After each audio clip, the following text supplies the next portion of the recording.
So Jenn, I'm so excited to have you. Welcome to the show. How are you today? Thanks for having me. I am great. How are you? I am well. I'm really excited for our chat as we are just kind of talking about like breast health is obviously a very important part of being a woman. And I feel like it's not something I didn't learn anyway growing up how to tend to my breasts or like how to hmm have a routine to support good breast health or that it was even a thing to think that like the health of my breast could be different than the health of the rest of my body or the rest of my body's health could dictate my breast health. So I'm hmm really excited to have this conversation with you today. But first, before we get specific, why don't you share a little bit more with the audience about you and your journey and why this is one of the kind of like pieces that you support women with? Okay, so the journey has been ever unfolding. I've been in this industry. I mean, I'm 43 now. I registered my first company when I was 17, and it was very focused on fitness. I was teaching classes. I went to school to become, a strength and conditioning coach. I thought I was going to be a kinesiologist. That was really boring. And I was like, that's not what I want to do. And so I really was like, boots to the ground with personal training and fitness. I worked with a lot of athletes.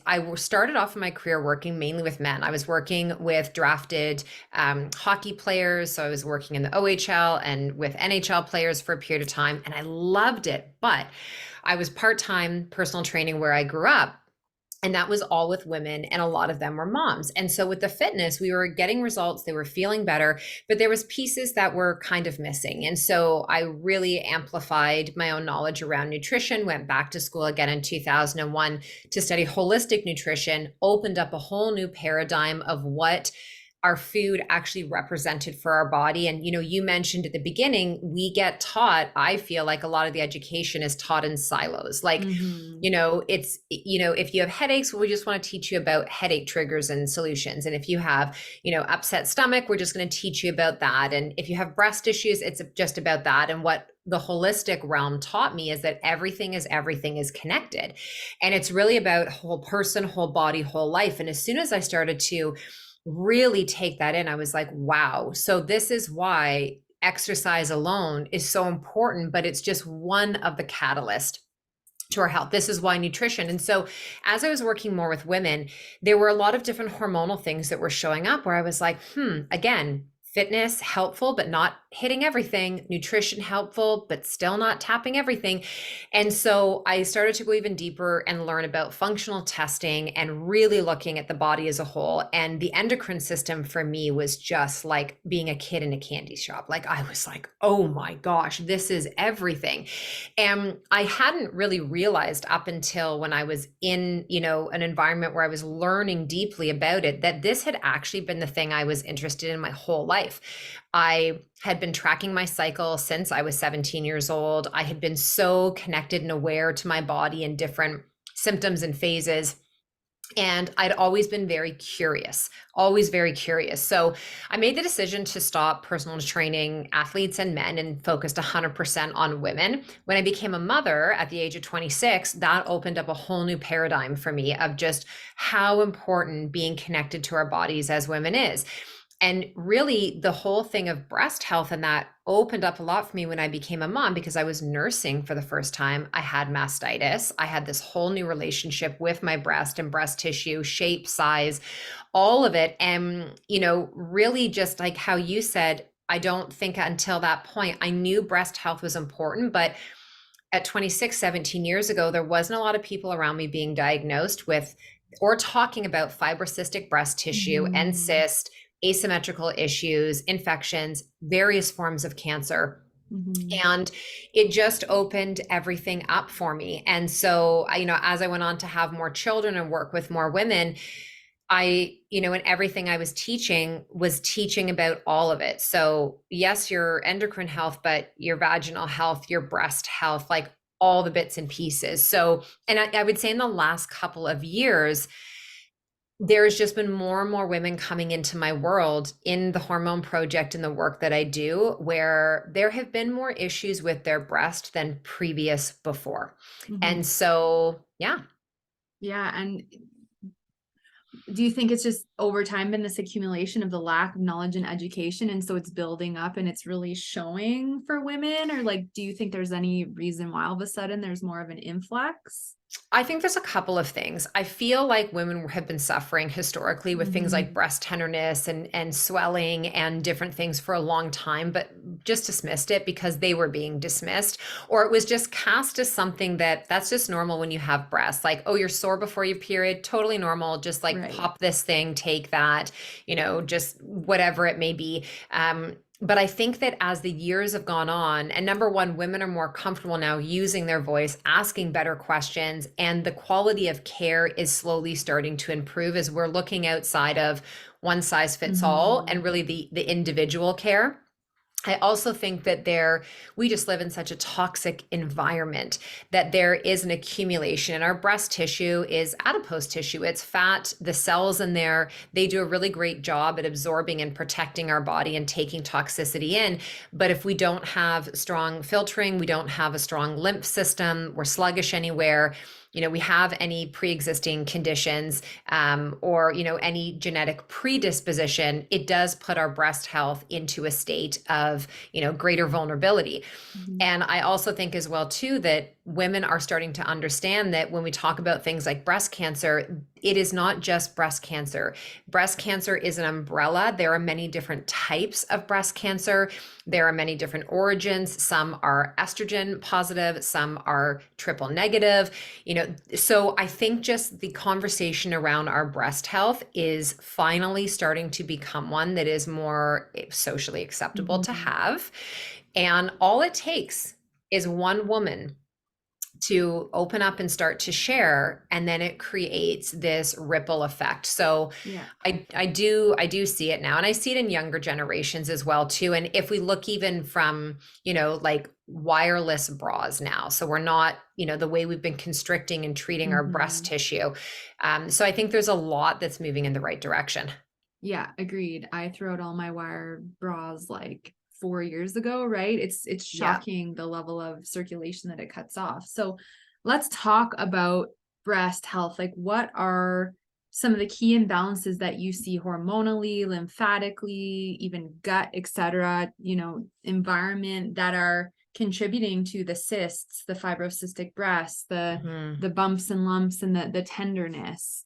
Maybe we can break it down into a few different key top things. Areas. Yeah. So I would definitely start in terms of talking like gut, drainage, and elimination. Mhm. Those are really at the forefront. So if we are consuming foods that are, unhealthy for our body, very, chemically processed and altered and truly non-foods, Mhm. difficult for the body to be able to digest and break down, very pro-inflammatory. So we end up having a higher level of something called prostaglandins, which is a chemical in our body that makes the body more pro-inflammatory. So definitely more tender to touch.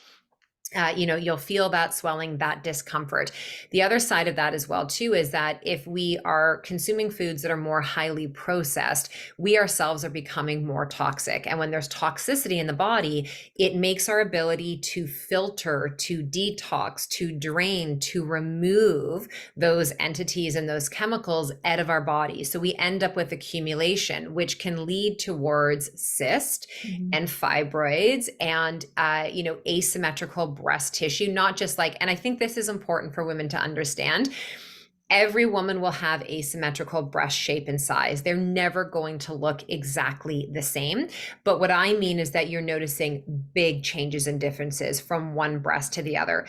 The other thing that women may notice is like the actual underarm area is quite tender.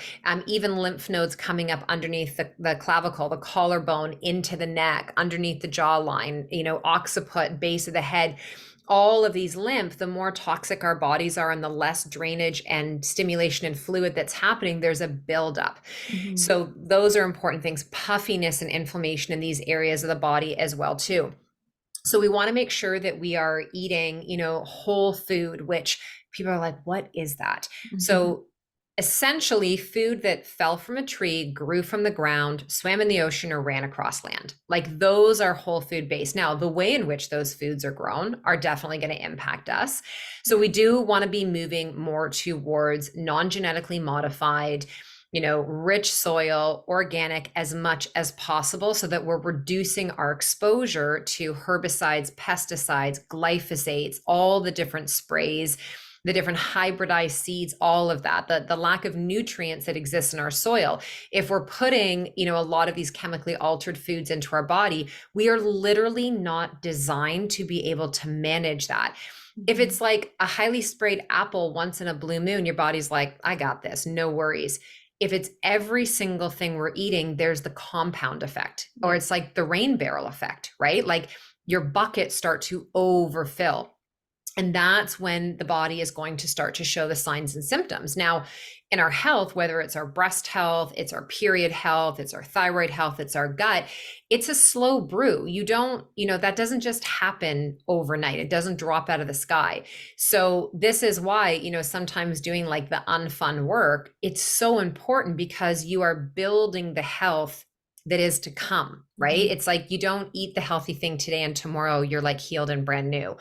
It takes time. So that drainage, supporting the lymph system, if we are sitting all the time, if we are very stagnant in our lifestyle, we don't move our body, we're not exercising. And I use movement and exercise separately because to me, they're not the same thing. Everyone needs to be moving their body every single day. And then exercise is an additional benefit that we add on top of that daily movement. Also using different things like dry brushing our skin, products that are non-comedogenic, that aren't congesting the lymphatic system, the blood, and our body's ability and organs to flow and filter.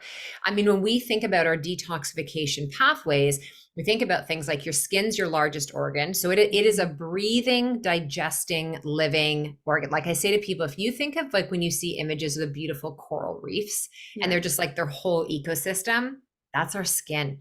Our skin is like the lungs of our body on the outside. And then your lungs are part of your detoxification. They're filtering your kidneys, your liver, your bowels, your kidneys are impacting as well too, obviously, like your urinary system. So we are taking things in as we need to, and then the body needs to have the ability to recycle, to break down, to pull the good stuff out, and then be able to push the not so good waste matter out of the body. And if there's any type of, clog in the drain or twist in the hose or any of that, we end up getting this back up. So we end up with symptoms. We end up with fatigue, with headaches, with, congestive skin, with no energy, all these different symptoms that people start to describe as having like low to no vitality.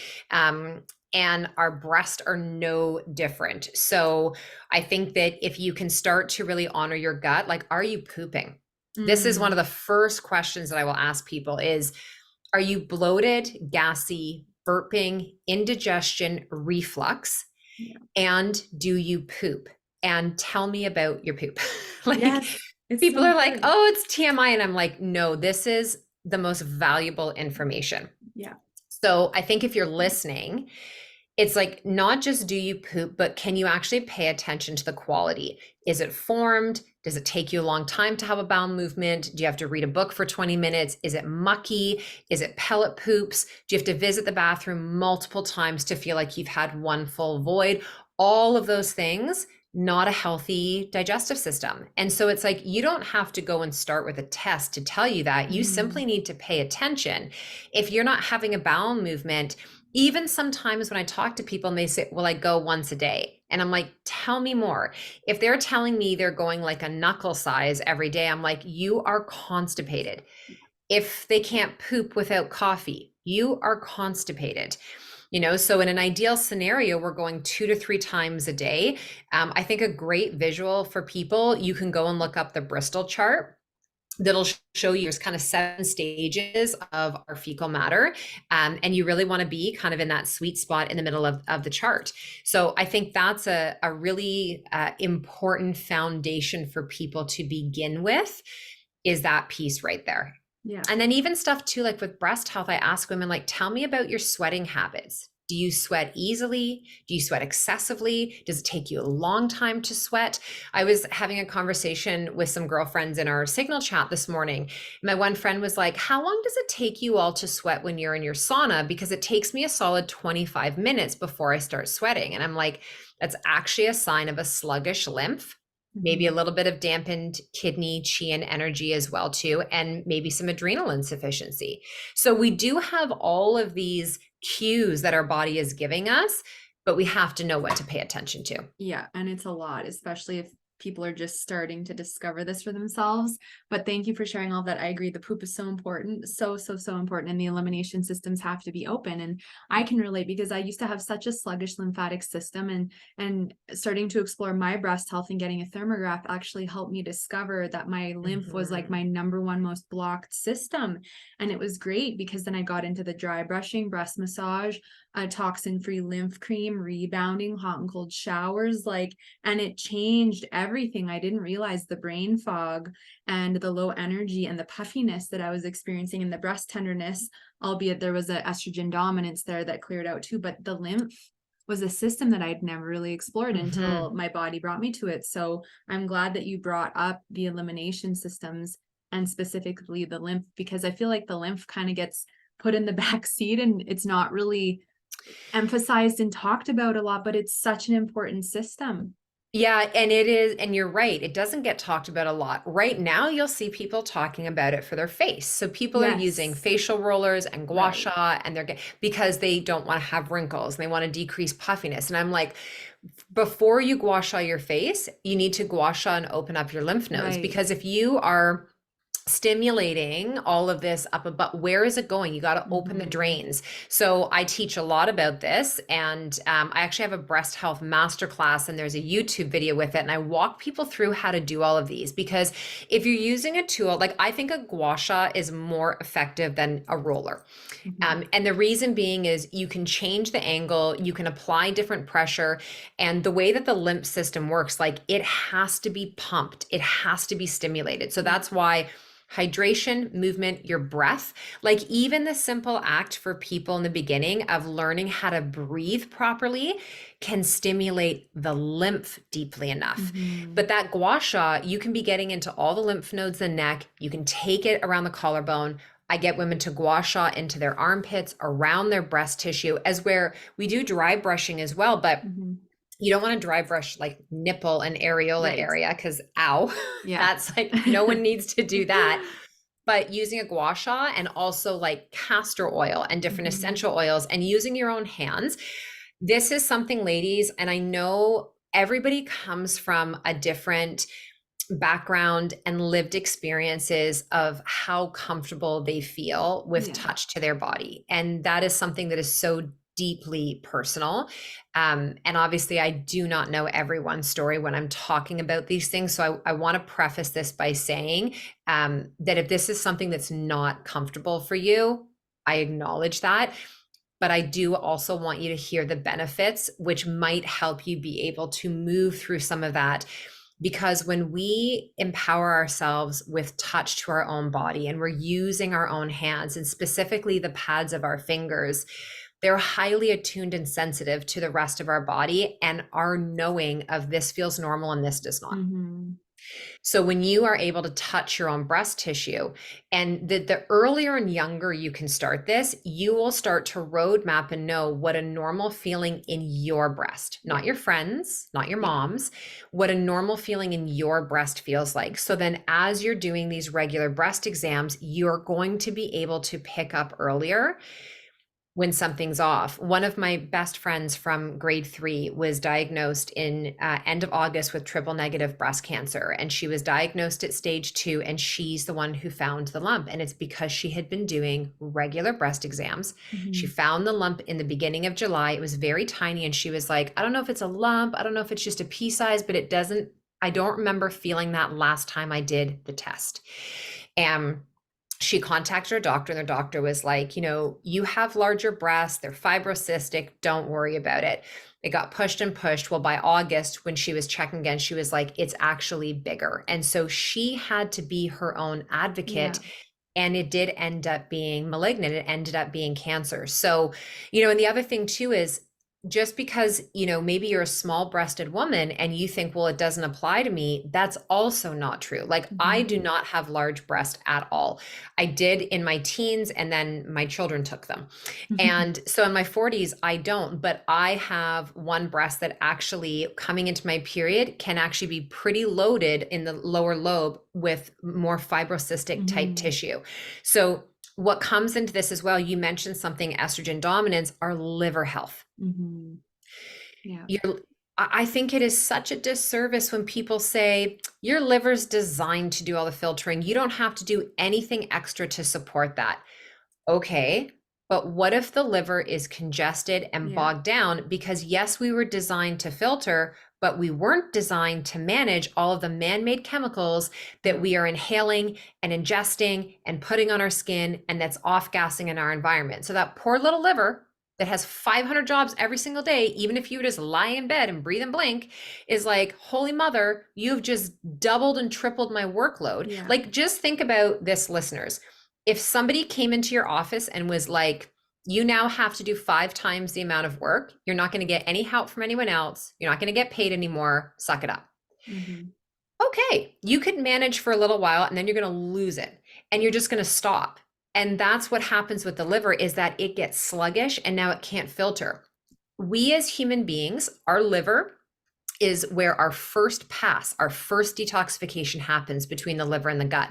So when we're talking about breaking down hormones and toxicants and things like excess estrogen, if the liver and the gut are sluggish and your phase 1 is blocked, this is now where you end up having a higher propensity for carcinogenic activity to happen, for inflammation, for bigger symptoms to go on. So we want to make sure the liver is being supported and being filtered. One of the easiest things you can do in the beginning is to please stop drinking your water out of plastic bottles. I know it sounds so trivial, but it's a big one. And the step 2, so I always like to teach people things as a 1-2 thing. So step 1 is stop drinking out of a plastic bottle, invest in glass or stainless steel if you can. And step 2 is, can now you filter the water that you are drinking? Right? So it's like, we don't have to change our entire life tomorrow, but these consistent improvements over time is you are allowing your body to actually take a deep breath. Yeah, totally. Starting with these key foundational pieces. And it's so true. And you hit the nail on the head. The level of toxicity that we are exposed to it's shocking. Like, if you really look at all of it, right? And so much has really been out of our hands. So the liver's had a hard time. The elimination systems have been put into overdrive. And so I'm glad that you brought all this up about the lymph, because it's such a system that we need to give more attention to. And so breast tenderness, from my knowledge, and you can share anything else, is really tied to the estrogen dominance and that inflammation in the body, right? And especially at peaking and giving the symptom of breast tenderness prior to the cycle. Is there anything else you see that's tied to this symptom that so many women struggle with, but again are told that it's normal and to ignore it? Or are those the 2 keys that you see? Well, yes, but it also depends the frequency and when it's happening. So if I have a woman who says, oh my gosh, the week before my period, or as soon as I ovulate, and then the second half of my cycle, my boobs are so tender and sore, that is a strong indication that she could have a preferential level, or see, estrogen dominance doesn't necessarily mean that there's excess estrogen being produced. You could have healthy estrogen, but you don't detox it well, and there's an accumulation. You could have healthy estrogen, but low progesterone, so the ratio makes you more estrogen dominant. So if a woman was saying to me, like, I don't have it every day, but it is like clockwork, then I would want to test. I would want to do blood chemistry testing, and I would want to run a Dutch test on her. If she was telling me that it was happening all the time, like my boobs are just always sore, that is something that where there could be something deeper going on. I also do like to test stool because there's an enzyme called Mhm. beta glucuronidase that it drives that, and it prevents your body from properly binding up that estrogen and getting it out via the poop. So yeah, there, and then your diet. So if you are consuming, like, ladies, alcohol and healthy breasts do not go together. Mm-mm. I'm really sorry. Excess coffee and healthy boobs do not go together. Excessive processed dairy, it's different. If you're telling me you're having beautiful raw dairy and like, that's great. Most of what you're getting in the grocery store and all the cheeses and the yogurts, and you don't realize that dairy is so pervasive. Like, literally, I hard press you to find a flavored cracker or chip that doesn't have whey powder added to it. Yeah. So, or albumin or something, in that family. So the things that we eat, but yeah, the alcohol for women is huge. And I mean, if you are drinking even one glass of alcohol, and people will ask, like, okay, but so what would be better if I drink vodka versus wine versus beer? Is one going to be a lesser evil? And it's, yes, it's the impact to the liver, but it increases your insulin growth factor, it Mhm. destabilizes your blood sugar, and it's pro-inflammatory. So when we have these inflammatory responses like prostaglandins and cytokines in the body, it increases our risk for some of these not so healthy breast issues to happen. And one glass on a regular basis increases your risk by 30% for breast cancer. If you're drinking 4 to 7, glasses a week, you fall into that category. If you are having more than that, you more than double your risk of things like breast cancer. So I know it's not what everyone wants to hear because it's how people relax, it's how they numb, it's how they connect, it's how they celebrate, how they commiserate. Um, but it is something that if your breast health is a big priority to you, or if you've had some previous scares, you really need to contemplate Mhm. decreasing or eliminating this for yourself. Yeah, I couldn't agree more. And I think, if we have these coping with certain foods or alcohol, it's a great opportunity for us to really go in and do that part of the work and Hmm. nurture that emotional part of us and our inner child and deal with that. Because again, I think to some level, some of us can take our bodies for granted until something happens, right? And we want to prevent. We don't want to play with fire if we don't have to, right? And find that more moderation. Yeah, it is something that, and I'm sure you find this too in the line of work that you do. I am so grateful that the universe, put into my cells that this was my purpose to do this work, because there isn't a day that goes by in my life, and there hasn't been on this whole journey of working with women, where every conversation I have, I feel like I'm looking in a mirror of possibility. Mhm. And every story that a woman shares with me, struggles and, whatever it may be, I'm just like, this is it. We get one body. We don't have, like, our clothing. We don't have a closet of different versions of ourselves hanging up, where it's like, if the version of us today feels like, ratty and tatty and has holes in it, it's not like we can just take this shirt off and go put a new one Yeah. on. And it, again and again, like, I work in an industry and in a practice where healthy women aren't coming to me. They're not like, I'm super healthy, I'm just here because I'm curious. Yeah. They're coming because I'm oftentimes the last stop on the struggle train for women, because they've Same. tried to DIY it themselves. And Yeah. so, and you just like, my heart just breaks. Like, I keep Kleenex on my desk, not for me, but because when she's sharing the story, I am just like crying with her. Mhm. And so people will say to me, "Oh, you have such discipline and you have so much self-control." And I'm like, it's actually not either of those two things. I've seen what can happen Yeah. when we don't take care of our body. Yeah.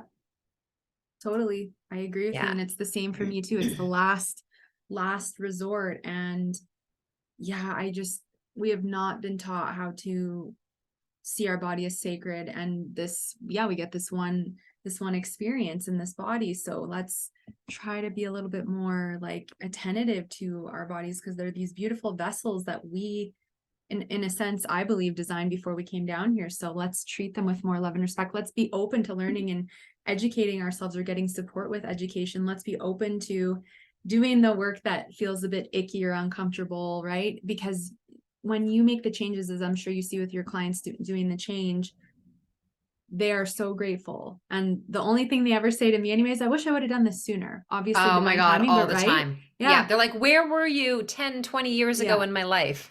Yeah. Yeah. Yeah. So it's incredible. And I'm really so grateful that you're doing what you're doing, because it's so needed on this planet. So like you said earlier, there is a vulnerability, a level of emotional vulnerability with, connecting with our breasts. Like women might feel really uncomfortable doing breast massage or that touch like you talked about.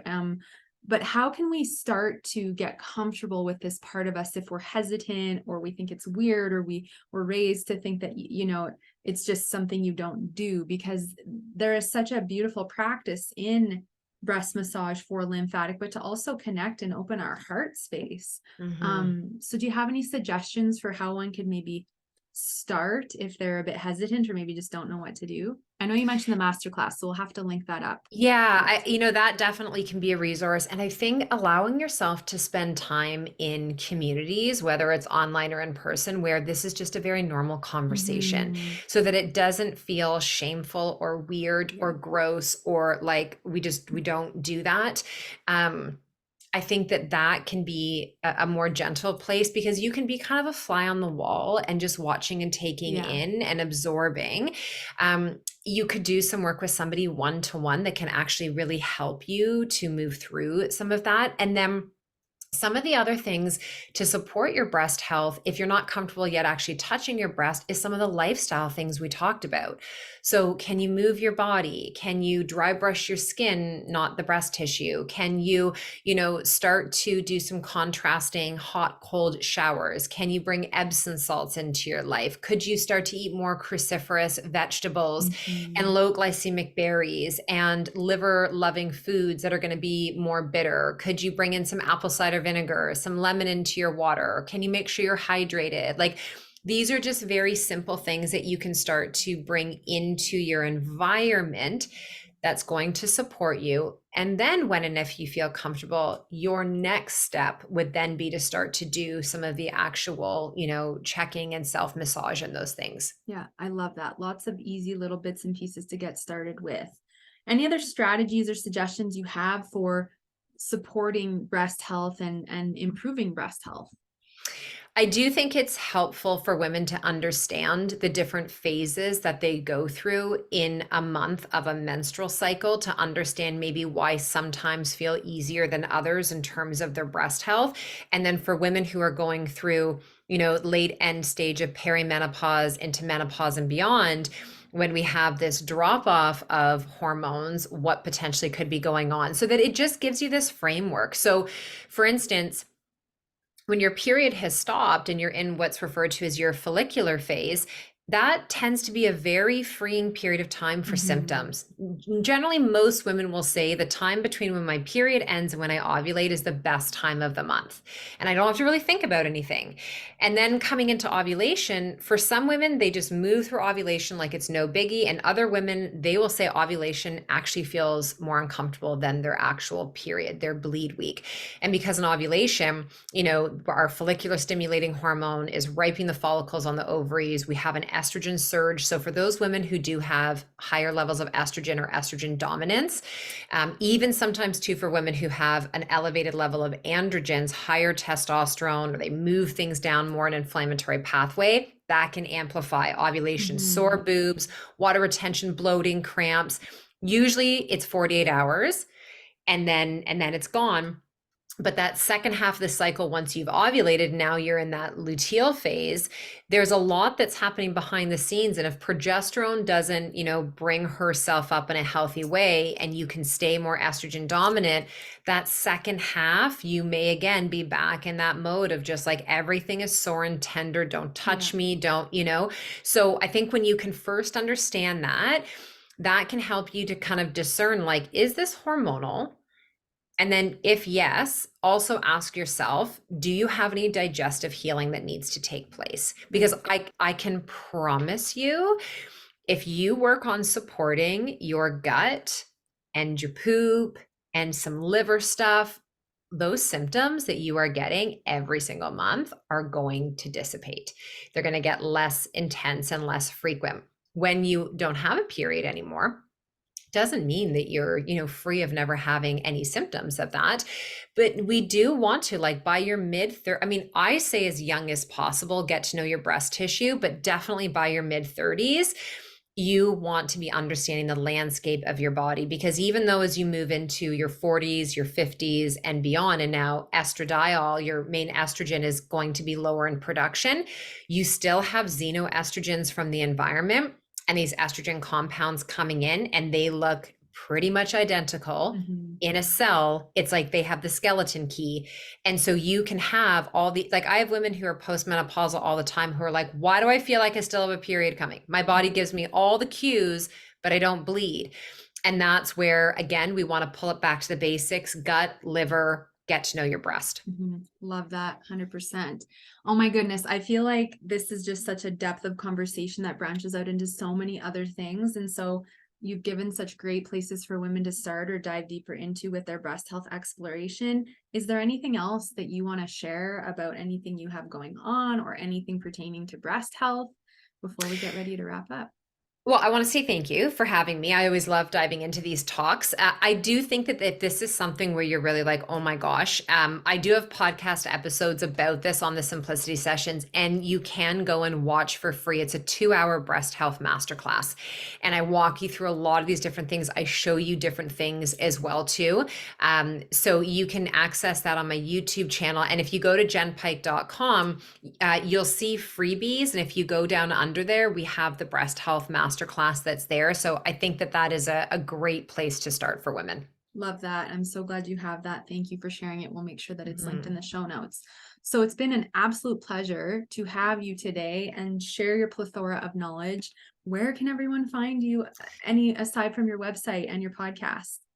Yeah. So, well, the website is where you can find everything we offer. We have our Simplicity Women's Wellness Clinic and the Hormone Project, and then Instagram, which is Jenn Pike, and it's Jenn with 2 N's. Amazing. Well, we'll make sure that everyone can find all of that easily. And I feel like we need to have another conversation because there's so much here to unpack. So thank you again. Yeah, you're welcome. I'd love to.